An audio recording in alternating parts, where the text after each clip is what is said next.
Daddy, may good news ako. Ano yun? Sa English, naka 34/40 ako. Wow, that's very good. Ano pa, nag-check na agad kayo ng exam? Hindi, si teacher. Chinekan ni ma'am. Ni teacher. Tatlo pang subject bukas. Wow. How about Freya? Bebe, nag-exam na din kayo? Test. Nag-test na din kayo? Daddy, ang Na-check ka dali na? lang.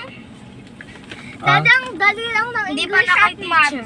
Bakit madali? Paano mo nasabing madali? Teacher ko, Daddy. Okay. Paano mo nasabing madali, ate? Kasi, di ba kunyari, may ball dito, tapos may ganun-ganun siya. May line siya pag ganun. Tapos, yung A, pagdudugtong mo lang. Yun Galing. lang. Ibig sabihin, nasagot mo lahat.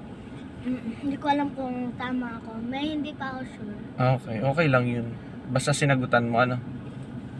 Ang galing naman pala. Congrats agad, ano?